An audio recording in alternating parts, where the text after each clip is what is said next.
Hermanos, ¿cómo están? Que el Señor les bendiga allá donde quiera que ustedes nos estén viendo, en América, en Ecuador, en Europa, en Estados Unidos. Que el Señor les bendiga. Realmente ha sido una bendición estar por este medio y tener la oportunidad de poder por este medio comunicarnos y expresar lo que la palabra de Dios dice. Estamos aquí para terminar lo que empezamos la semana pasada. Hablamos acerca justamente de lo que está pasando, ¿no? Este tiempo de confinamiento, este tiempo de pandemia, este tiempo de estar en casa con la familia, nuestros hábitos, nuestras costumbres que normalmente las teníamos se han visto colapsadas en este tiempo, porque obviamente tenemos las órdenes del gobierno, de los gobiernos, de no salir, de permanecer en casa, de cuidarnos, y esto ha generado una serie de conflictos en casa, y por eso es que estamos viendo estos temas, para poder desarrollar estos temas y poder dar una solución a lo que realmente está pasando.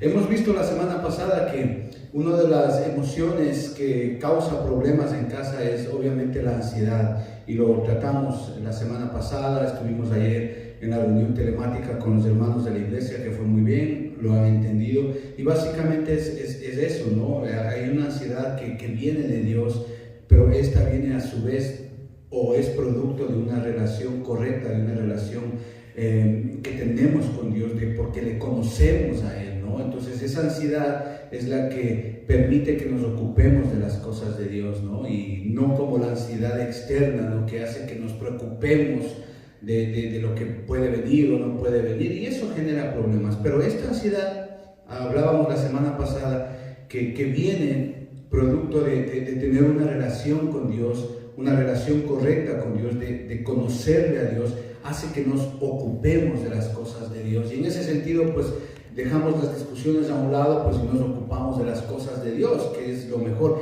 Y quedamos ahí, pero hay otra emoción que surge por motivo de este confinamiento. Y siendo honestos, como decía la semana pasada, pues, aquel que no ha tenido ira, por ejemplo, o que no se ha enojado en casa, pues yo creo que está mintiendo. Yo creo que todos, por A o B circunstancias, por cualquier motivo, pues hemos llegado a tener ira o nos hemos enojado, ¿no? Porque justamente estamos en casa todo el tiempo, los niños no podemos salir como lo hacíamos antes, los trabajos están suspendidos, las clases están suspendidas, y eso ha hecho que afloren, ¿verdad? Que se manifiesten este tipo de emociones, que si no las sabemos tratar, que si no las vemos desde un punto de vista bíblico, entonces obviamente van a causar problemas. Más sin embargo, si las entendemos de acuerdo a lo que la palabra de Dios dice, pues entonces las cosas van a ser mejor, y en vez de conflictos vamos a tener relaciones sanas. Amén. Entonces yo quisiera invitarles, hermanos, a que abran la palabra de Dios en el Salmo 37 y versículo 8. Salmo 37 y versículo 8. Salmo 37, versículo 8, que yo creo que es muy pertinente para lo que vamos a hablar hoy día. La palabra de Dios dice así, Salmo 37 y versículo 8 dice así: deja la ira y desecha el enojo. No te excites en manera alguna para hacer lo malo. Deja la ira y desecha el enojo. Es decir, el llamado de Dios es justamente a deshacernos de la ira, a deshacernos del enojo. Y Gálatas capítulo 6 y versículo 2, que leímos la semana pasada también, que es muy pertinente para estos tiempos que estamos viviendo, dice: sobrellevar los unos las cargas de los otros y cumplir así la ley de Cristo. Así ve, el entendimiento aquí, hermanos, es que el Señor está exhortándonos a nosotros a que vivamos bien, a que nos ayudemos los unos con los otros, a que tengamos una buena relación en casa, tanto entre esposos, padres e hijos, entre hermanos. Eso es lo que está diciendo el Señor, ¿no? Pero en este caso el Señor nos exhorta a que dejemos la ira, a que dejemos el enojo. ¿Cómo lo hacemos? Cumpliendo la ley de Cristo. ¿Cuál es la ley de Cristo? Amar al prójimo como a ti mismo. En base a eso es que vamos a desarrollar lo que es la ira. Lo que es la ira. La ira, yo creo, hermanos, que todos, como les decía hace un momento, hemos tenido ira, nos hemos enojado en este tiempo por cualquier cosa, a veces incluso por cosas insignificantes, pero lo hemos hecho. Entonces, vamos a ver en este día lo que es la ira y cómo verlo desde un punto de vista bíblico para que obviamente nuestras relaciones en casa, en este tiempo de pandemia, no sean dañadas y en vez de eso, pues nuestras relaciones sean mejoradas, nos podamos llevar bien, ¿no? La ira es más fácil de describir que de definir. Eso es tan cierto, ¿no? Porque la ira nosotros la sabemos cuando la vemos, ¿verdad? Y sabemos porque el rostro cambia, los ojos cambian, la manera de ver cambia, la manera de hablar cambia, ¿no? Pero también la sentimos, ¿verdad? También la sentimos porque sabemos cuando estamos enojados, sabemos cuando tenemos ira, ¿verdad? Sabemos cuando estamos molestos porque es ese algo, ¿verdad? Que recorre todo nuestro cuerpo, todas nuestras venas, ¿no? Aunque la palabra de Dios no nos da una definición formal, habla y trata sobre ella, es decir, sobre la ira. Por esto, este asunto de la ira es un problema universal. Todo el mundo la tiene, todo el mundo está expuesto, es decir, nadie está aislado a su presencia, a no enojarse o a no airarse. El punto aquí es que cuando la ira no está dentro de un contexto bíblico, daña relaciones, puede dañar relaciones familiares entre amigos, padres, hijos, ¿no? Y es parte de nuestro, por decirlo así, de nuestro tejido humano, ¿verdad? Y tristemente es cierto, porque yo creo que todos los que están viendo este video en algún momento de nuestra vida nos hemos airado, nos hemos enojado. Y eso es malo, ¿no? Porque en Efesios capítulo 4 y versículo 31 dice así: quítese de vosotros toda amargura, enojo, ira, gritería, maledicencia y toda malicia. Si ve, el Señor nos llama, nos exhorta a quitarnos todo eso, a despojarnos de todo eso. Porque en Primera de Pedro capítulo 2 y versículo 1 dice: amados, yo os ruego como a extranjeros y peregrinos que os abstengáis de los deseos carnales que batallan contra el alma. ¿Sí ve? El entendimiento es eso, que el Señor nos exhorta a que nos despojemos de esas cosas, porque obviamente son aspectos que batallan contra nuestra alma y que nos hacen daño y que pueden provocar daño no solamente a nosotros, sino a las personas que nos rodean. Es decir, la ira es una respuesta que tiene la persona cuya base es un juicio moral que ha recibido o que ha percibido. Es decir, la ira es algo que hacemos, no algo que tenemos. ¿Sí? Por eso es que cuando usted lee la palabra de Dios, a lo largo y ancho de la palabra de Dios siempre ilustra a gente que se enoja, no que tiene enojo. Esto es importante, hermano. O sea, la ira no es un fluido que está dentro de nosotros o que una super fuerza que está dentro de nosotros. No. La Biblia, hermano, nos habla acerca de gente que se enoja y no de gente que tiene enojo. Eso es muy importante entender, hermanos, porque la ira en este sentido implica todo nuestro ser, todo nuestra persona, todo lo que somos. Esto es interesante, hermano, porque cuando la ira está fluyendo en la persona, puede causar mucho daño, no solamente a la persona en sí, sino a las personas que le rodean. Domina a la persona los pensamientos, las emociones, las decisiones, etc. Domina todo y puede causar mucho daño. ¿Cuántas veces hemos dicho palabras llenos de ira y que han ofendido tal vez a un ser querido? Entonces es importante que entendamos esto. Ahora, en este asunto, la palabra de Dios también nos muestra y nos enseña sobre la ira de Dios, es decir, que hay una ira divina, pero también nos muestra y nos enseña acerca de la ira del hombre o la ira que tiene el ser humano. Esta ira del ser humano puede ser una ira justa o puede también ser una ira injusta o pecaminosa. Y eso es de lo que vamos a ver hoy día. Amén. Entonces, ¿qué es la ira de Dios como punto A? ¿Qué es la ira de Dios? Miren, es importante, ahora que nosotros estamos viviendo esto, hermano, es importante que nosotros podamos tener una perspectiva bíblica de lo que es la ira de Dios. Es decir, tenemos que entender lo que es la ira de Dios para entender y comprender de una manera correcta lo que es la ira del hombre, que puede ser una ira justa o una ira pecaminosa. Pero para entender ello, primero es necesario que entendamos correctamente y desde un punto de vista bíblico lo que es la ira de Dios. El punto de referencia, es decir, que nosotros debemos de tener, nuestro punto de referencia debe de ser lo que la palabra de Dios habla y enseña sobre la ira de Dios. Y en base a esto, obviamente, nosotros poder delinear, es decir, poder tener una visión más amplia, una concepción más completa de lo que es la ira de Dios, y en base a esto obviamente delinear nuestro conocimiento al conocimiento de Dios dado en su palabra. Por eso es que debemos de entender claramente lo que es la ira de Dios. Ahora, obviamente este tema es muy amplio, pero vamos a condensarlo y vamos a hacerlo lo más simple posible, porque en realidad el tema de este día, de este sermón, es lo que nos pasa a nosotros, ¿no? Pero es necesario entender lo que es la ira de Dios. ¿Qué es la ira de Dios? ¿Qué representa la ira de Dios? La ira de Dios es una respuesta completa e integral que involucra la mente de Dios, la voluntad de Dios, el corazón de Dios, los afectos de Dios, las acciones de Dios. Es decir, es una respuesta completa de un juicio moral contra un mal percibido hacia su naturaleza santa. Eso debemos de entenderlo acá.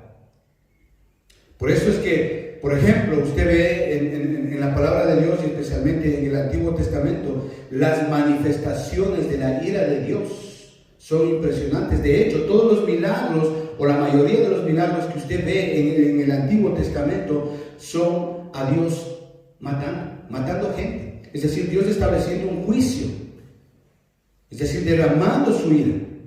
La mayoría de los milagros en el Antiguo Testamento es Dios matando gente. Y eso es terrible, ¿no? Es decir, Dios manifiesta su ira ahí. Dios está enojado con los pecadores y con su pecado. Esto tenemos que tenerlo muy claro, amados hermanos, que Dios está enojado con los pecadores y con su pecado.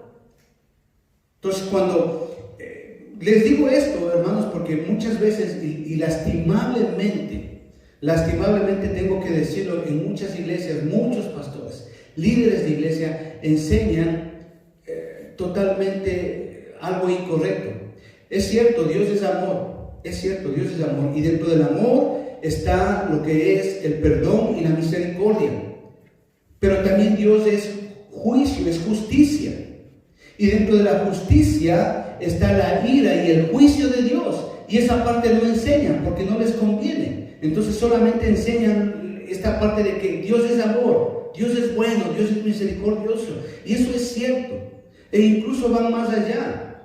Y hay una frase muy conocida que a muchos pastores, líderes de iglesia les he escuchado decir. Y dicen que Dios ama al pecador y no al pecado. Esa frase es totalmente falsa. Esa frase es totalmente inexistente. Esa frase no hay en la palabra de Dios. Entonces nosotros no, hermanos, les digo esto, o sea, esa frase de que Dios ama al pecador y no al pecado, es una frase que no existe. Es una frase que es mentira. O sea, no podemos atribuir a Dios palabras que Él no ha dicho y que mucho menos no están en su palabra escrita. Así sea bonito, así suene bonito, pero Dios no dijo eso. Esta frase de que Dios ama al pecador y no al pecado fue hecha por un hombre impío. Fue hecha por un hombre que negó a Dios. Esta frase fue hecha por un hombre que nunca amó a Dios. Ese hombre se llama Mahatma Gandhi. Esa frase la inventó él, pero no es de Dios. Entonces, si usted ha cometido ese error de decir que Dios ama al pecador y no al pecado, es mentira. Eso no es cierto, hermano. Arrepiéntase y corrija su error. Porque Dios, bíblicamente, nosotros podemos entender que Dios está enojado y Él expresa su ira y su juicio contra los pecadores y contra su pecado. Dios es claro. En el Salmo 5, versículo 5, dice así: los insensatos no están delante de sus ojos, aborreces a todos los que hacen iniquidad. Si ve, Dios es claro, Dios es absolutamente claro en esto. Dios no está diciendo, yo amo al pecador y no al pecado. No. Aquí Dios es claro. Dios está diciendo que aborrece a la persona. No solamente a la persona, sino también al pecado. Dios aborrece al que hace iniquidad, es decir, a la persona que comete el acto. Dios lo aborrece. Y esto tenemos que entenderlo, hermano. Pero a veces en las iglesias no se quiere enseñar esto. Entonces Dios, cuando ve eso, Dios no solamente derrama su ira sobre el pecador, sino también sobre su pecado. O sea, Dios es absolutamente claro en esto. Es decir, es un odio a todo lo que viola su carácter santo. Es decir, la ira de Dios es su oposición perfecta, pura y santa contra todo lo que es mal y todo lo que es y va contra su naturaleza santa. Esa es la ira de Dios. Dios es santo, Dios es absolutamente santo y le repugna el pecado. Por eso es que su ira está dirigida contra el pecado y contra lo que daña a los que por él fueron creados. Mire, Salmo capítulo 7 y versículo 11 dice: Dios es juez justo y Dios está airado contra el impío todos los días. ¿Sí ven? Dios está airado contra el impío todos los días. Job capítulo 4 y versículo 9 dice: perecen por el aliento de Dios y por el soplo de su ira son consumidos. Juan capítulo 3 y versículo 36: el que cree en el Hijo tiene vida eterna, pero el que rehúsa creer en el Hijo no verá la vida, sino que la ira de Dios está sobre él. Es interesante acá, hermanos, porque vemos nosotros aquí la misma idea siempre. O sea, siempre es lo mismo, es la misma respuesta de Dios. O sea, Dios establece un juicio moral contra el mal o la ofensa hacia su naturaleza santa. Siempre. Es absolutamente Dios claro en esto. Por eso es que, por ejemplo, Romanos capítulo 1 y versículo 18 dice: porque la ira de Dios se revela desde el cielo contra toda impiedad e injusticia de los hombres que detienen con justicia la verdad. Es tremendo esto, hermano, es tremendo.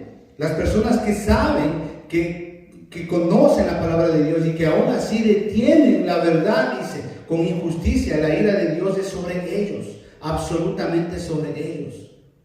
Por eso es importante, como leímos hace un momento, Juan capítulo 3 y 36, pero el que rehúsa creer en el Hijo, dice, no verá la vida, sino que la ira de Dios está sobre él. ¡Wow! Eso es impresionante. ¿Por qué razón, hermano? Porque aquí tenemos que entender esto, hermano, que el verdadero evangelio es la cruz de Cristo. O sea, una persona que no ha sido redimida por la sangre de Jesucristo va a ver la ira de Dios. A esa persona Dios la denomina como un impío que no cree en Dios, no ha aceptado a Cristo en su corazón. Por eso es que el centro, la médula del evangelio es la cruz de Cristo. Es lo que Él hizo en la cruz, su sacrificio, su sangre. Lo que Él hizo, y eso lo vimos creo hace 2 o 3 semanas atrás. Entonces es importante predicar un verdadero evangelio. Porque claro, estas iglesias de tipo pentecostal, de tipo carismático, claro, como solamente predican a que Dios es amor, a que Dios es bonito, y claro, y enfrascan a las iglesias en comidas, en bebidas, en programas, en muchos eventos, pero no predican esto, hermano, de que Dios aborrece al que hace iniquidad. O sea, el verdadero evangelio, como lo vemos aquí, está determinado en Juan capítulo 3 y versículo 36. Pero el que rehúsa creer en el Hijo, dice, no verá la vida, sino que la ira de Dios estará sobre él. Es importante, hermanos, predicar un correcto evangelio. No un evangelio de gracia barata. Hermano, porque le digo la verdad, hermano, la gente no se salva porque hizo una comida en una iglesia, o porque participó en una comida en una iglesia, o porque llenó un folletito en una iglesia. No, no. La gente se salva porque ha nacido de nuevo, y nace de nuevo cuando conoce a Cristo y lo que Él hizo en la cruz. Esa es la ira de Dios. La ira de Dios brota obviamente de su justicia, surge de un juicio moral contra, como ya les decía, contra el mal percibido. Y obviamente, a diferencia de nosotros, Él siempre percibe el mal en una manera absoluta, de una precisión correcta y de una percepción correcta. Claro, porque Él es Dios. Él es Dios. Entonces aquí vamos al punto B. Yo creo que eso está entendido, pero vamos al punto B. ¿Qué es la ira del hombre?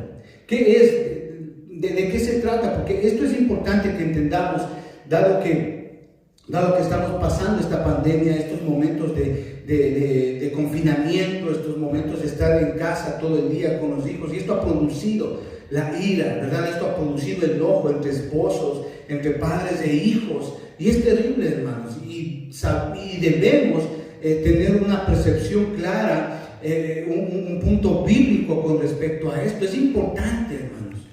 Es importante porque se están jugando relaciones que son muy cercanas a nosotros, con tu cónyuge, con tus hijos, con tus familiares.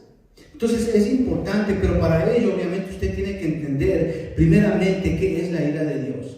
Si usted no entiende lo que es la ira de Dios, que lo acabamos de ver, entonces usted no va a poder frentear un problema de ira, de enojo en su casa, con usted o con algún familiar suyo. Entonces, en vez de que haya una solución, va a haber un problema más, y se va a hacer el problema más grande en casa, y eso obviamente no queremos, ¿sí? Porque aquí estamos hablando de relaciones personales, de relaciones humanas. ¿Por qué les digo esto? Porque no todos pensamos igual, no todos sentimos igual, no todos percibimos igual, no todos tenemos el mismo conocimiento en casa.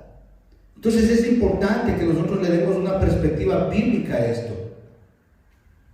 O sea, el llegar a tener ira, a enojarse, es una respuesta natural y a veces necesaria. Es decir, es lo mismo, es una respuesta que está basada en un juicio moral por un mal que hemos percibido o por un mal que hemos recibido. Dios mismo se nos presenta como un Dios de ira, como ya lo dijimos hace un momento. Incluso Jesucristo, lo vemos enojarse en momentos muy concretos en su ministerio, lo vemos enojarse. Y esto es cierto. Y voy a poner solamente 2 ejemplos. Yo les preguntaba a mi esposa, a mis hijos, les decía, por favor, denme 2 ejemplos de Jesucristo enojado. Y claro, la mayoría, y obviamente yo creo que este es un ejemplo que todos conocemos. Eso está en los 4 evangelios. Ustedes recuerdan esa historia donde el Señor Jesucristo entra en el templo, ¿verdad? El templo significaba muchísimo para el pueblo de Israel, la presencia misma de Dios. Y el Señor Jesucristo entra en el templo y usted sabe la historia, ¿no? Y comienza a derrumbar todas las mesas de los cambistas. Si usted lee los 4 evangelios, usted va a darse cuenta que esto era un negocio redondo de Anás y Caifás. O sea, ellos le volvieron a la casa de Dios, al templo de Dios, le volvieron un mercado. Comidas, ventas, cambistas, habían incluso todo absolutamente corrupto ahí. Entonces el Señor Jesucristo entra y comienza a tumbar las mesas ahí. Eso lo tenemos en Mateo capítulo 21, lo tenemos en Mateo, Marcos, Lucas y Juan, tenemos esa historia. Pero de todas esas 4 historias que le vemos a Jesucristo enojado, la que a mí más me llama la atención es en el Evangelio de Juan, capítulo 2, porque Juan va breve con respecto a estas circunstancias, porque obviamente Juan, la manera en que le presenta Juan a Jesucristo es muy diferente a los evangelios sinópticos, usted sabe eso. Pero en Juan capítulo 2 nosotros vemos cómo el Señor Jesucristo tiene esta misma historia, entra al templo, ¿verdad? Y ahí desde el versículo capítulo 2, desde el versículo 13 en adelante, vemos esa historia. Pero a mí lo que me impacta es el versículo 15. Miren lo que dice: y haciendo, o sea Jesucristo, y haciendo un azote de cuerdas. O sea que el Señor Jesucristo no estuvo con ay, pobrecitos, se van a enojar porque les quito, les derrumbo las mesas. No. Miren, vemos una actitud del Señor Jesucristo tremendamente ejemplar. Él no estuvo con cosas, ni ay, pobrecitos, es que no entienden. Él no estaba diciendo ese tipo de cosas. Él no estaba diciendo, ay, les va a doler. Ay, es que no me atrevo. No, él no estaba diciendo eso. Mire, en el versículo 15 usted le ve al Señor Jesucristo haciendo literalmente un azote de cuerdas. Dice, y haciendo un azote de cuerdas echó fuera del templo a todos. Dice, a todos. O sea, el Señor Jesucristo no tenía una medida de juicio y justicia perfecta. Y él lo vemos ahí impresionantemente haciendo un azote de cuerdas. Y a las ovejas y a los bueyes. ¿Por qué a las ovejas y a los bueyes? Porque no eran perfectos.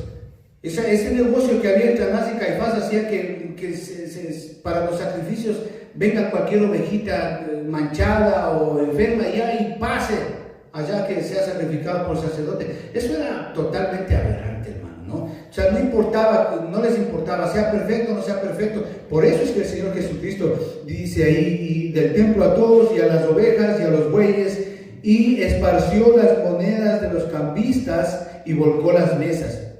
Impresionante. Mire, acompáñenme a la parte B del versículo 17.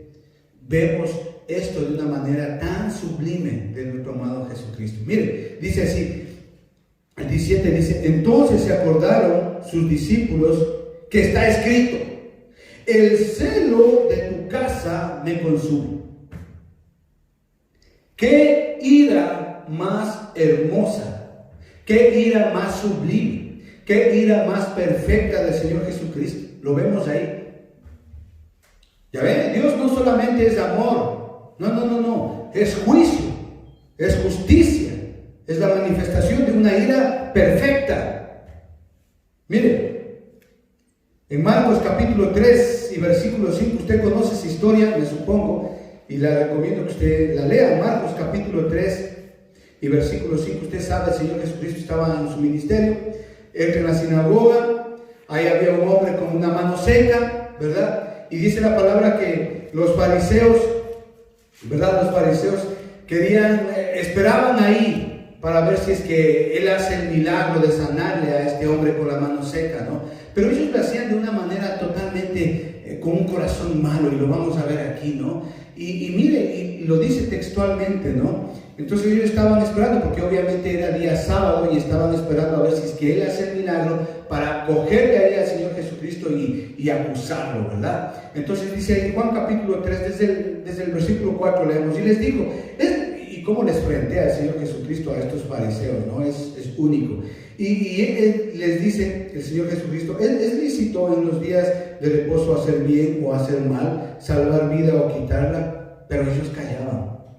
Es que claro, nadie puede refutarle al Señor Jesucristo, nadie. Entonces, mirando alrededor, ¿qué dice ahí? Con enojo. El Señor Jesucristo se enojó, y vea la respuesta por qué. Perdón, ¿por qué se enojó el Señor Jesucristo? ¿Por qué se enojó? ¿Qué dice ahí? Por la dureza de su corazón. Por la dureza de su corazón. Ahora, dados estos dos ejemplos nada más, hermano, para no demorarnos mucho, ¿qué vemos en cuanto a la ira de Jesucristo como hombre aquí? Porque aquí el Señor Jesucristo está en su naturaleza humana, como usted y como yo, manifestando una ira santa. ¿Pero por qué? ¿Por qué vemos eso? Que la ira de Jesús es santa, la ira de Jesús es pura y totalmente justificada. ¿Por qué? Porque se fundamenta en su preocupación hacia la adoración de Dios y hacia la santidad de Dios, que habían sido corrompidas, tergiversadas, manipuladas, torcidas. Es decir, la ira santa de Dios es una manifestación justa, es una manifestación totalmente santa, pura, justificada. Porque ve que obviamente la santidad de Dios y la adoración a Dios ha sido totalmente corrompida. Ha sido totalmente torcida, tergiversada. Es decir, la ira de Dios, la ira del Señor Jesucristo, tenía una motivación correcta, tenía un enfoque apropiado, tenía una justificación apropiada, tenía el control apropiado, tenía la adoración apropiada y sobre todas las cosas tenía el resultado apropiado.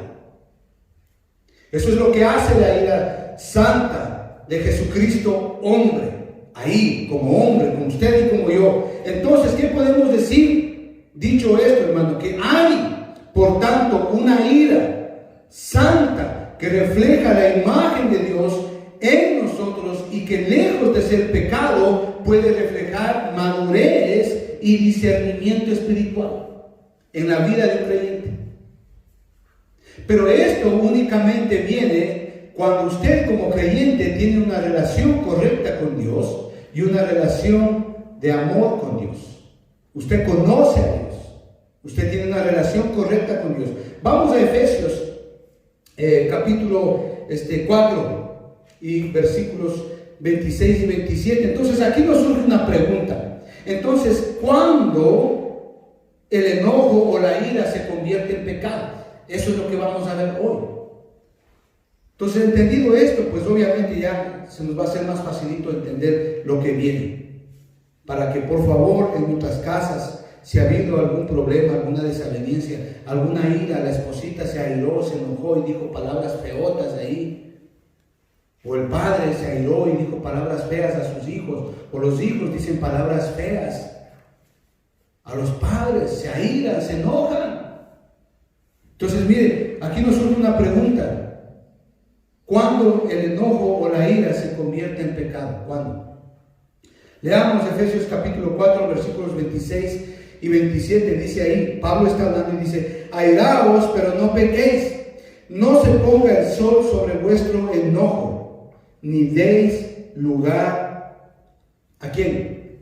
A la vecina, al vecino, no, ni deis lugar al diablo. Es decir, Pablo acá nos da la respuesta a esto: airaos, podemos enojarnos, molestarnos, tener ira, enojarse, si es que hace falta. Pero hay una condición indispensable para esto. ¿Qué dice ahí? Para que obviamente el enojo no se convierta en pecado. ¿Qué dice ahí la palabra? Dice: no se ponga el sol sobre tu enojo. Es decir, que el problema no está en el enojarse. El problema radica en permanecer enojado. Ahí es el problema.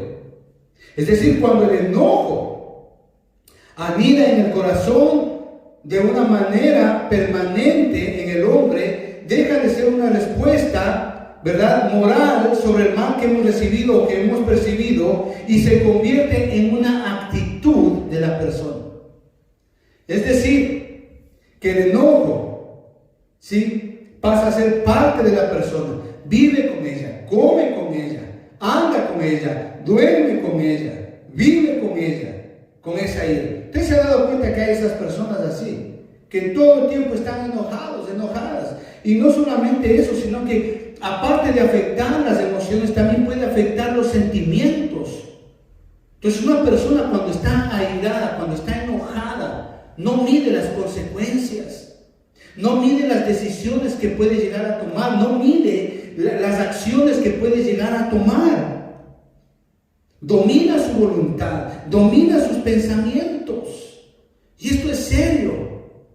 Es triste. Y yo he conocido personas, hermanos en Cristo, familias, parejas, que pasan enojados 2, 3, 4 semanas, no se hablan. Si esto no es así. He escuchado de hijas que pasan enojadas con su madre. 2, 3 semanas están enojadas, no se hablan. Eso no puede ser en un hogar.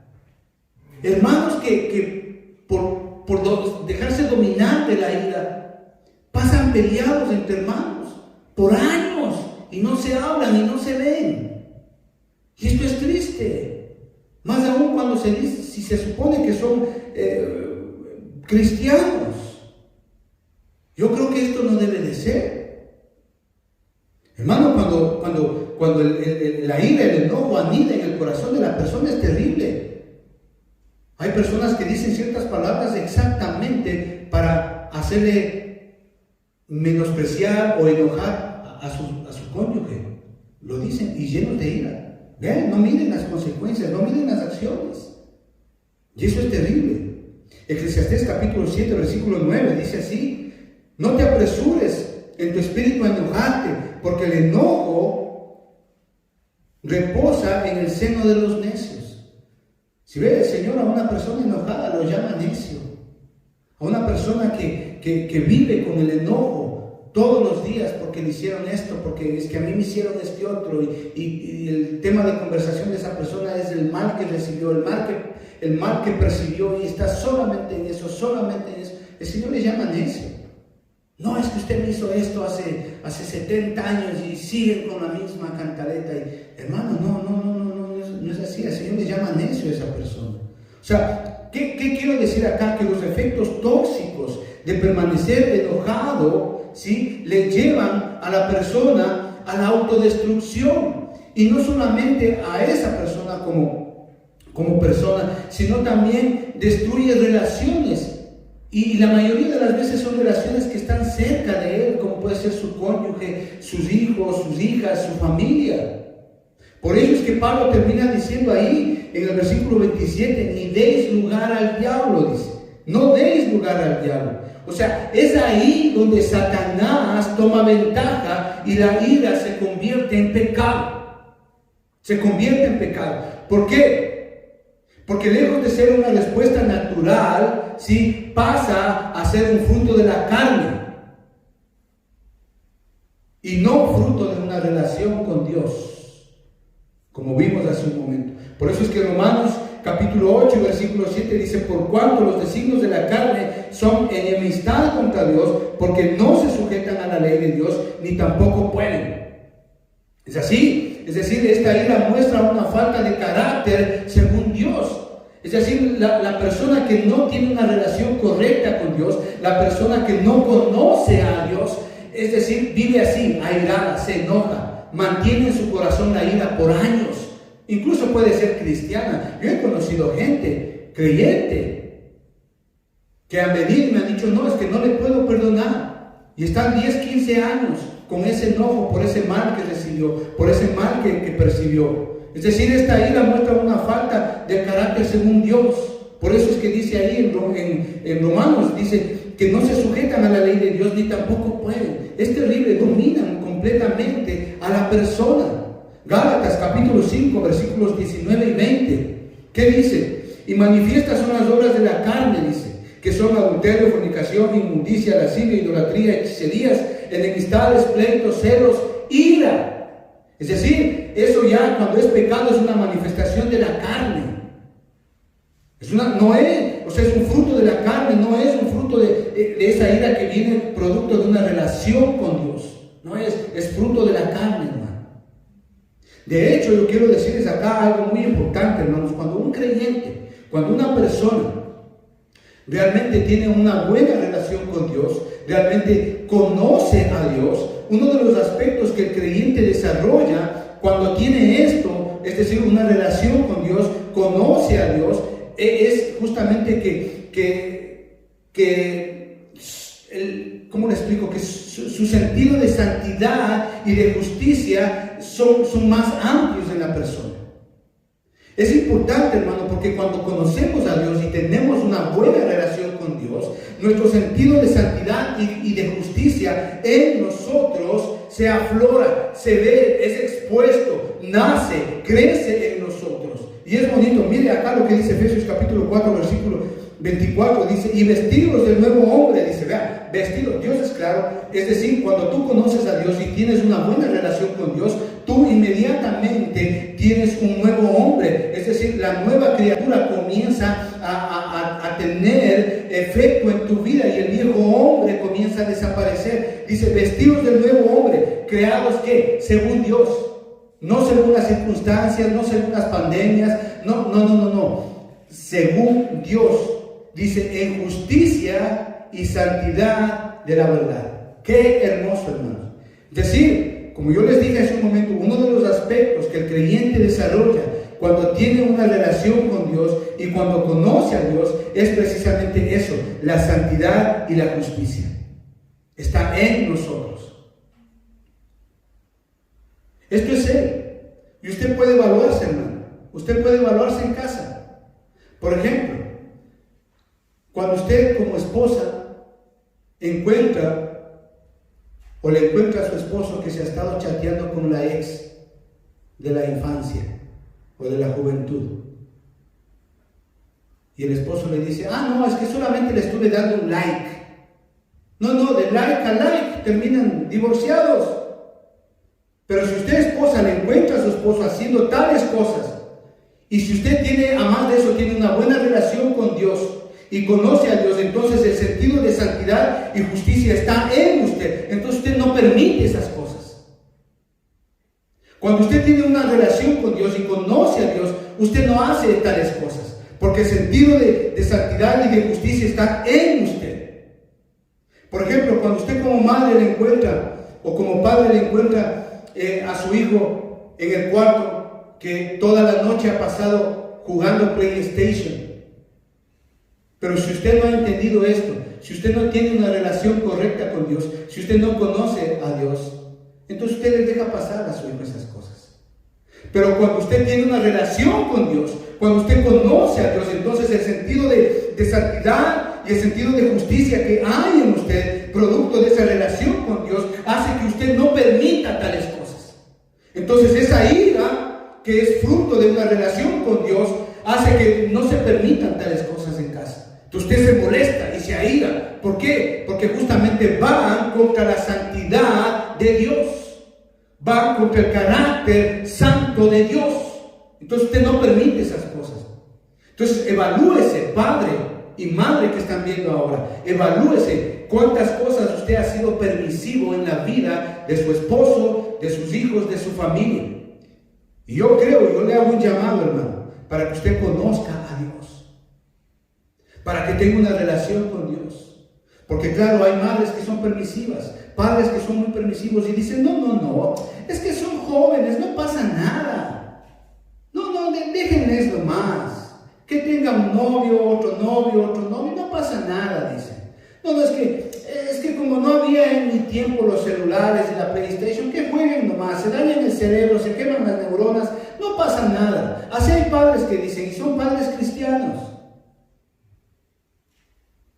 Y son padres cristianos que permiten música mundana en casa y dicen, no, es que no hace daño, estamos en la casita nomás. Entonces son padres que no tienen una relación correcta con Dios, son padres que no conocen a Dios, por lo tanto permiten esas cosas. ¿Por qué? Porque no tienen un sentido de santidad y justicia en ellos, porque no tienen una relación con Dios, no conocen a Dios.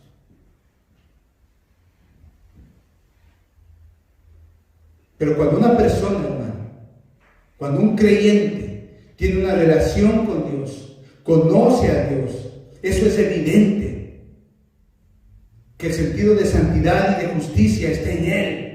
Y es evidente por sus actos, su conducta, su palabra, su testimonio, su servicio, su fidelidad en su hogar, con sus hijos.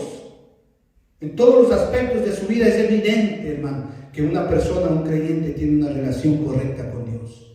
Santiago capítulo 1, versículos 19 y 20 dice así: por esto, mis amados hermanos, todo hombre, dice, sea pronto para oír, tardo para hablar y tardo para irarse, porque la ira del hombre no obra la justicia de Dios. La ira del hombre no obra la justicia de Dios. En el Salmo capítulo 4, versículo 4 es hermoso, es como un bálsamo, hermano, para cuando estamos airados, para cuando nos molestamos, cuando la santidad de Dios está siendo probada en nuestra casa por la malcriadez, por la desobediencia de los hijos, por la falsedad de un esposo, de una esposa, ¿verdad? El Salmo 4, versículo 4 es bonito, dice: temblad y no pequéis, meditad en vuestro corazón, estando en vuestra cama, y callad. Dice.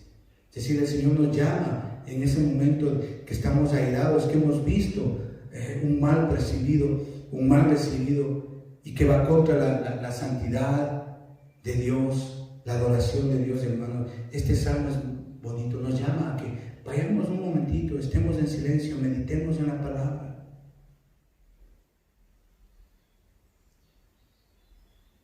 Y luego salgamos, y si tenemos que pedir perdón, lo hacemos. A eso nos llama el Señor, a que no demos lugar al diablo, para que ese enojo, esa ira no se convierta en pecado. Hermanos, en nuestra mente, los sentimientos, en gran manera, están determinados por los pensamientos. Malo, bueno, ¿verdad? Odio, rencor, miedo, alegría. Y los sentimientos son la semilla que sembramos y es el fruto que recogemos. ¿Por qué les digo esto? Usted va a decir, bueno, ¿y de qué está hablando? Estamos hablando de lo mismo. ¿Por qué les digo esto, mis amados hermanos? Porque la tendencia de una persona, escuche bien, la tendencia de una persona o de un creyente que no conoce a Dios y que no tiene una relación con Dios es la siguiente. Le voy a deletrear. Si hay algún motivo, si hay algún defecto, si hay alguna ofensa o un motivo de queja o de agravio, en esto estas personas se obsesionan.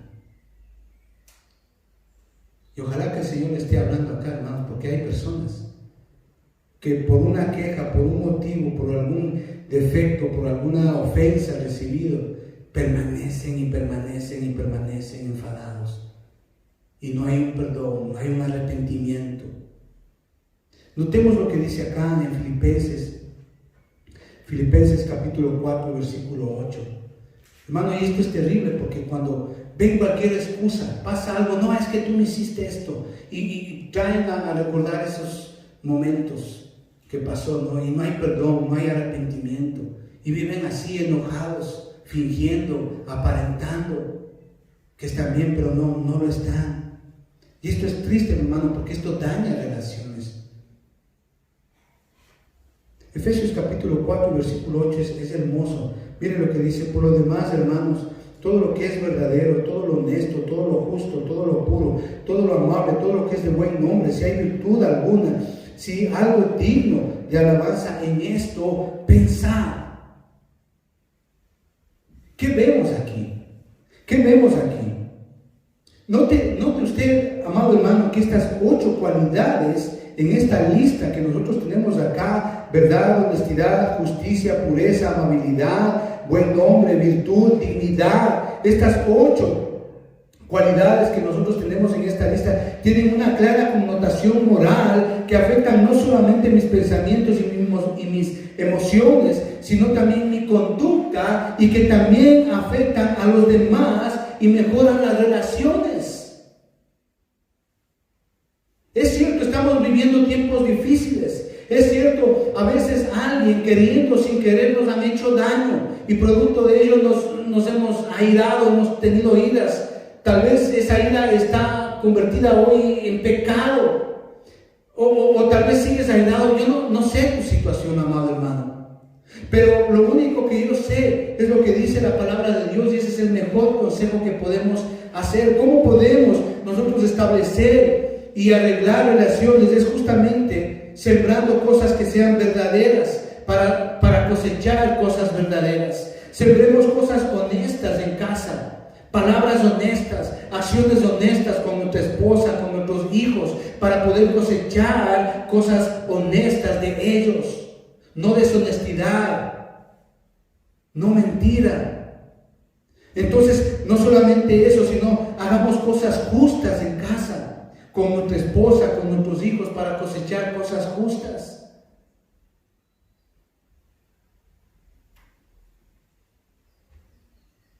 Tratemos de vivir una vida con pureza de mente, de pensamientos, de acciones, para poder cosechar pureza de parte de nuestra esposa, de parte de nuestros hijos. Seamos amables. Seamos amables en cuanto a palabras y acciones y poder cosechar cosas amables de parte de nuestros seres queridos en la familia. Hagamos cosas que sean de buen nombre, dice ahí. De buen nombre, es decir, que sean cosas buenas, que edifican en casa. Es decir, cosas que son contrarias a la vagancia, a la pereza. No, hagamos cosas que ayuden a edificar nuestro hogar, nuestra familia. Hagamos o sembremos, como dice ahí la palabra, si hay virtud alguna, dice, cosas virtuosas en la casa, hermano. Cosas que alegren la vida de nuestro hogar, que sirvan para edificación, cosas que sean dignas, dice ahí la palabra, que no tengan engaño, que sean honestas. Y créalo, podemos estar pasando pandemias o lo que usted quiera, momentos muy difíciles, pero si sembramos estas cosas, usted se va a dar cuenta que nuestras relaciones van a mejorar. Van a mejorar. Y no solamente eso, sino que vamos a poder afectar a otras personas. Es cierto, estamos viviendo tiempos difíciles, pero pidámosle a Dios que podamos renovar nuestra relación con Dios. Padre, te damos gracias en el nombre de Jesús por este día, Señor. Oramos, Señor Padre, por todas las familias, Señor, que escuchen este video, Señor. Padre, te pedimos, Señor, que en tu nombre, Señor, todas las relaciones, Señor, sean edificadas en cuanto a la santidad de Dios y en cuanto a la justicia de Dios. Ayúdanos, Señor, en esto, te lo pedimos. Oramos, Señor, para que todas las familias puedan entender este mensaje, Señor, y podamos vivir de acuerdo a lo que dice tu palabra, Señor. Padre, te agradecemos y también te pedimos perdón, Señor, porque muchas veces, Señor, permitimos muchas cosas en casa, cosas que no son tuyas, cosas que no te agradan. Señor, perdónanos, Padre. Te lo pedimos en el nombre de